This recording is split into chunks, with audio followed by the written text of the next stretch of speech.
O prumo de Deus, o padrão que revela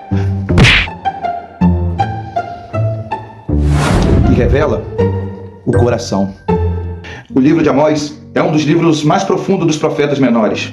A sua mensagem é um chamado à justiça, à santidade e ao arrependimento. O interessante é que Amós não era um profeta profissional. Porém, Deus chamou, Deus justificou e Deus lhe preparou para confrontar uma nação que vivia em prosperidade material. Porém, vivia uma decadência espiritual. Quem foi Amós? Amós viveu 760 a.C., durante o reinado do rei Uzias, rei de Judá, e Jeroboão II, rei de Israel. Peraí, pastor, Judá, Israel, não é o mesmo lugar? Isso fica para outro vídeo. Ele é natural de Tecoa, uma pequena cidade localizada ao sul de Jerusalém. A Bíblia diz que ele era pastor de ovelha e cultivador de sicômoros, tá bom? Sicômoros, tá bom, irmãos? Ele mesmo declarou: eu não era profeta, nem filho de profeta, eu sou apenas pastor de ovelhas, boieiro, ou em outras traduções bíblicas, boiadeiros, e cultivador de sicômoros. Figueira, tá bom, meus irmãos? Isso está escrito em Amós 7,14. Ou seja, Deus chamou um homem simples do campo, boieiro, boiadeiro, pastor de ovelha, cultivador de... isso aí, para confrontar reis, sacerdotes e uma nação inteira. E isso nos revela algo muito importante. Deus, ele não procura rótulos. Deus não procura pessoas que carregam títulos. Deus procura alguém que tem disponibilidade para fazer a sua vontade e executar o seu chamado. E Israel vivia o seu melhor momento econômico da história. Havia riquezas, festas religiosas e o comércio, do outro lado da moeda, também havia muita corrupção, havia muita exploração dos pobres, havia muita injustiça, havia muita idolatria naquele período. E havia também muita religiosidade sem santidade. O povo frequentava os cultos, porém vivia longe da vontade de Deus. E por isso Amós anuncia o juízo divino. E no livro de Amós, no capítulo de número 7, Deus mostra a Amós 3 visões. A praga de gafanhoto. Deus anuncia o juízo sobre toda a plantação de Israel. Porém Amós intercede e Deus suspende o juízo. Segunda visão. Deus anuncia a Amós um fogo consumidor. Porém, Amós intercede novamente e Deus suspende o juízo pela segunda vez. Cite. Percebemos aqui um Deus justo, também misericordioso. Terceira visão. Isso é fantástico.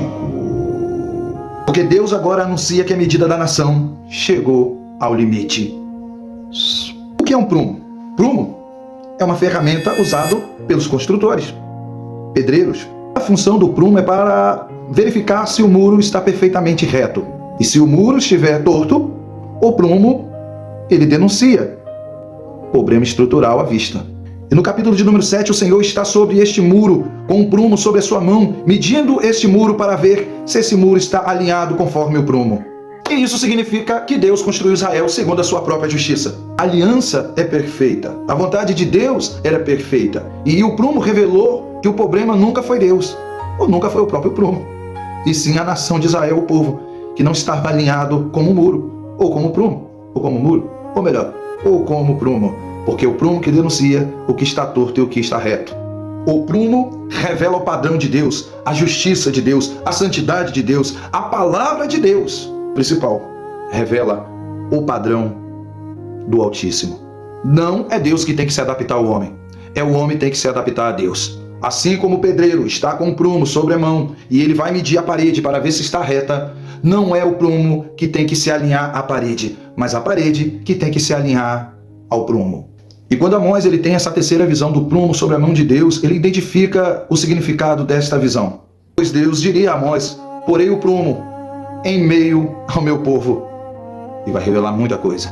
E Deus não compara Israel com outras nações, não. Deus compara Israel com seu próprio padrão, pois o prumo revela o padrão de cada construtor. E ele é o construtor perfeito cá entre nós. E esse princípio é válido até nos dias de hoje.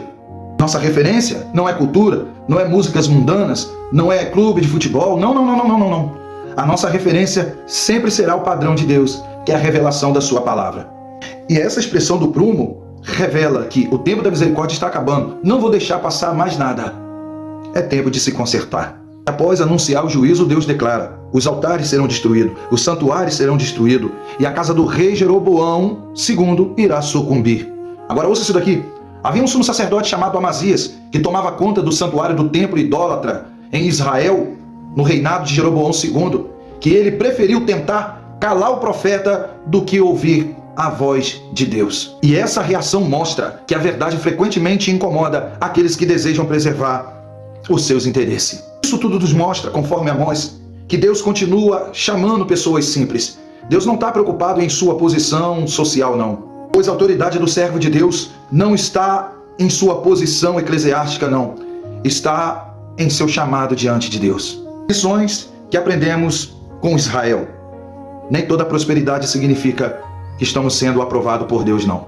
Israel estava prosperando, mas espiritualmente estava em decadência. Deus, ele nos mede pelo seu padrão, pelo seu prumo, não pela opinião dos outros, e nem por aquilo que nós temos conquistado materialmente. E a verdade, ela sempre encontrará oposição. E assim como Amós enfrentou resistência, quem anuncia a palavra de Deus fielmente corre um grande risco de sofrer rejeição. E o prumo na mão de Deus revela o seu padrão de justiça imutável e santidade diante de todo o povo. Israel parecia forte por fora, porém quando foi medido pelo prumo de Deus, foi revelado que estava inclinado para as coisas erradas. E essa visão nos convida a se perguntar: será que estamos alinhados à vontade de Deus? Nossa vida está alinhada com os padrões desse mundo ou está alinhada conforme a palavra de Deus e a vontade de Deus?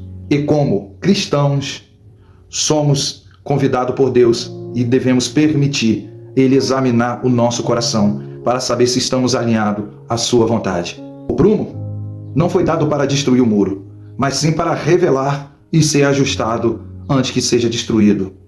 Deus, ele não mede a nossa vida pela aparência, ou pela religião, ou pelo sucesso. Não. Ele mede pelo prumo da sua palavra. O que está torto diante dos homens pode até parecer que está em linha reta, mas nunca ficará de pé diante do padrão que foi revelado por Deus, o padrão do seu prumo.